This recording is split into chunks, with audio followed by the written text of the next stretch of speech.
अस्सलाम वालेकुम। आज हम आपको ट्रेडिशनल एरो के बारे में बताएंगे और ये तमाम हैंडमेड होते हैं, वुडन एरोज होते हैं और इनके साथ ये टोटल कस्टम मेड होते हैं, बो टू बो। इनकी पाउंडेज के साथ इनकी डिटेलिंग होती हैं। इनके बारे में आपको मैं डिटेल बताऊंगा कि आपकी प्रेफरेंसेस क्या हैं, आप किस एरिया में हैं, आपने किस चीज़ को शूट करना है। ये सारी डिटेल्स आपकी जो है वो यूज़ होती हैं इसके अंदर, क्योंकि इनका ताल्लुक वॉर बोझ से है और जंगों में इस्तेमाल जब भी कोई चीज़ होती है तो वो बड़ी कैलकुलेशन के साथ होती है। क्योंकि ये वॉर वेपन्स है तो इस वजह से इनकी प्रिसीजन और इनके अंदर एक्यूरेसी और इनकी परफॉर्मेंस, हर चीज़ का बड़ा ख्याल रखा जाता है। सबसे पहले मैं पहले एरो की तरफ आता हूँ, आपके सामने इसकी डिटेल्स के बारे में बताता हूँ।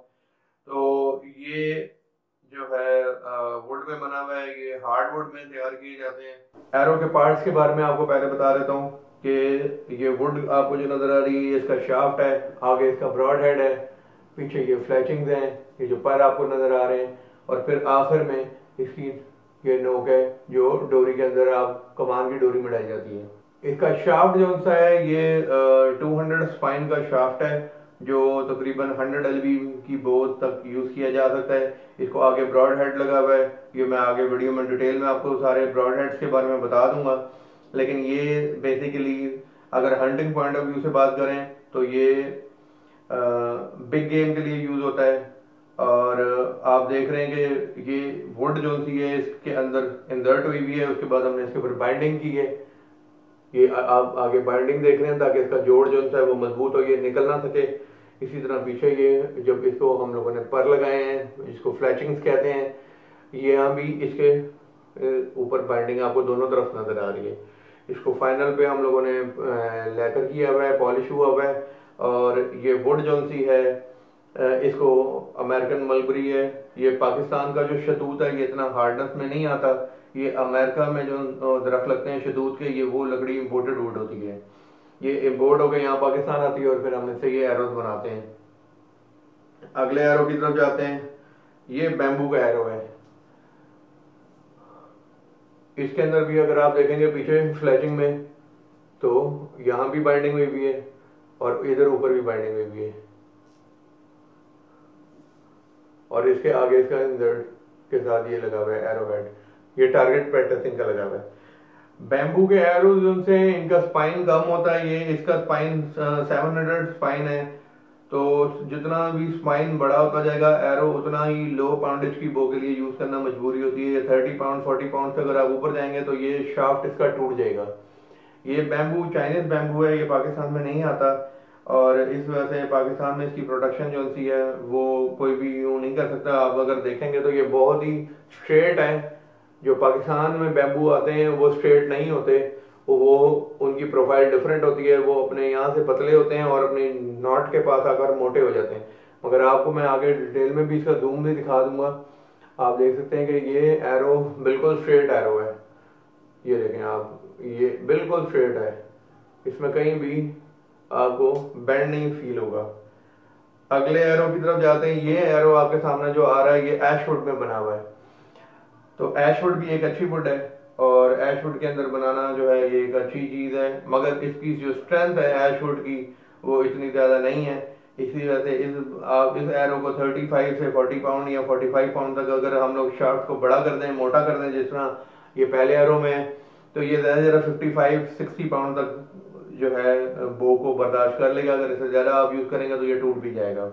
इसके आगे इसका ब्रॉड हेड लगा हुआ है और फिर उस ब्रॉड हेड के बाद ये बाइंडिंग आप देख सकते हैं। फिर इसी तरह पीछे की डिटेल्स में जाते हैं तो यहाँ भी फेदर के साथ जो है बाइंडिंग हुई हुई है। फेदर इसके अंदर डक फेदर यूज हुआ हुआ है और फिर बाइंडिंग होने के बाद ये इसका नोक आ गया है। अब फेदर की वेरिएशन क्या है, जिस तरह मैंने आपको बताया कि इसके अंदर ये रेड जो है ये डक फेदर हैं, डाइड हुए हैं रेड कलर के, और ये हम लोगों ने सीजेंट का लगाया हुआ है। तो फेदर जो से हैं ये ज़्यादातर इसमें ईगल फेदर यूज होते हैं, फीजेंट के होते हैं, डक के यूज होते हैं, टर्की फेदर यूज होते हैं, क्योंकि इन फेदर में ताकत ज़्यादा होती है। ये ज़्यादा बड़ा जितना परिंदा होगा उसके पर में उतनी ताकत होगी, तो वो इस एरो हेड को फिर बैलेंस कर सकता है। शाफ्ट के स्पाइन के बारे में अगर मैं आपको बताऊं तो स्पाइन पे कभी भी कंफ्यूज ना हुआ करें। कि 250 स्पाइन से लेके एरोज जो से आपको वो 1500 1800 स्पाइन तक मिलते हैं। तो बाद लोग ये समझते हैं शायद 200 स्पाइन या 250 स्पाइन या 300 स्पाइन जो सा है, ये स्पाइन क्योंकि नंबर छोटा है तो तीर जो सा है शायद वो वीक होगा, और जितना बड़ा नंबर होगा, 1000 स्पाइन है, 1200 स्पाइन है, तो तीर उतना मजबूत होगा। ऐसा बिल्कुल नहीं है। और इसके अंदर रिवर्स चलता है। बेसिकली स्पाइन बताता है कि ये कितनी लचक ले रहा है, जितना नंबर बड़ा होगा उतनी ज्यादा उसमें लचक होगी। जितना ज्यादा नंबर बड़ा होगा, 1200 है, 1000 है, 700 है, नंबर 500 से जितना बढ़ता जाएगा नंबर उतना ज्यादा बता रहा है कि ये एरो जो सा है इसमें लचक कितनी ज्यादा है। जितनी ज्यादा ये एरो लचक लेगा, ये देख रहे हैं आपको मैं इसमें मूव करके दिखा रहा हूँ, ये आप घर पे ट्राई ना करिएगा क्योंकि आपका एरो टूट भी सकता है। हम लोग क्योंकि ट्रेंड है, हम लोगों को ये चीजें पता है कि स्ट्रेस कितना डालना है। आप जितनी ज्यादा लचक लेगा एरो उतना ज्यादा इसका स्पाइन का नंबर ज्यादा आएगा, जितनी लचक बढ़ रही है।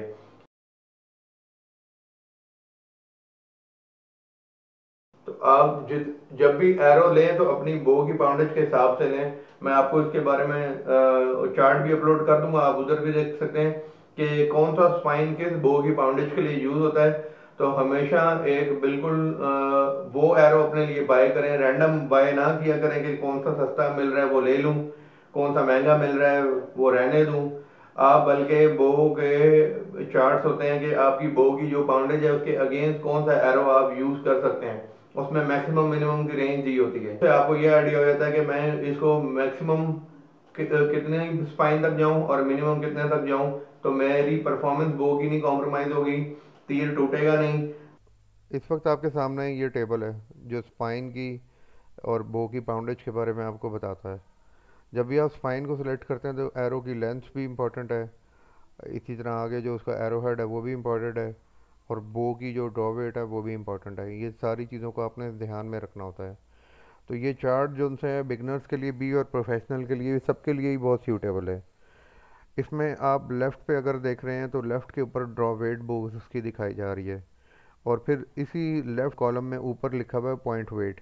ये बेसिकली एरो हेड के ग्रेन्स का लिखा हुआ है कि अगर ग्रेन 100 ग्रेन का है, 150 ग्रेन का है, 200 ग्रेन का है, और आपकी बो की पाउंडेज 10 से 15 से स्टार्ट होकर 80 से 85 पाउंड तक जा रही है, तो एरो की लेंथ के साथ शाफ्ट की लेंथ 20 इंचेस से लेकर 32 इंचेस तक जहाँ पे वो इंटरसेक्ट करता है वही आपने उसके लिए यूज़ करना होगा एरो।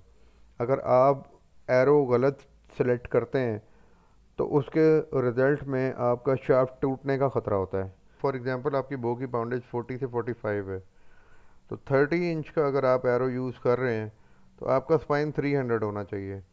अगर आप 300 स्पाइन के बजाय आप अपना एरो वो यूज़ कर रहे हैं जो 500 स्पाइन है या 700 स्पाइन का एरो है, तो आपके पास बहुत ज़्यादा इस चीज़ का चांस है कि जब आप अपने एरो को रिलीज़ करेंगे तो आपका एरो अपना एरो शेल्फ लीव करने से पहले पहले ही स्ट्रिंग के जर की वजह से टूट जाएगा। या फिर अगर ऐसा नहीं होता तो 2-3 शॉट्स के बाद आपका तीर जो सा है जिस टारगेट पे हिट हो रहा है उस टारगेट पे हिट होने से ब्रस्ट कर जाएगा। जब भी आप बो को सिलेक्ट करें, कोई भी अपना इक्विपमेंट आप बाय करते हैं, तो इस चार्ट को फॉलो करना बहुत ज़रूरी होता है कि आपने इसको अंदर कभी भी ऐसे नहीं करना जो आपके लिए या किसी के लिए नुकसानदेह साबित हो। फॉर एग्ज़ाम्पल अगर आप ऐसा, इसके बजाय आप 300 स्पाइन के बजाय 40-45 पाउंड पे आप 200 स्पाइन या 150 स्पाइन का अगर एरो यूज़ करेंगे तो वो उस बो के लिए इतना ज़्यादा स्टिफ है कि आपका जो एरो है उसकी फ़्लाइट अफेक्ट करेगी, क्योंकि आपकी बो में इतनी ताकत नहीं है कि वो इतने स्टिफ एरो को शूट कर सके, और इससे आपकी बो को भी डैमेज होने लग जाती है।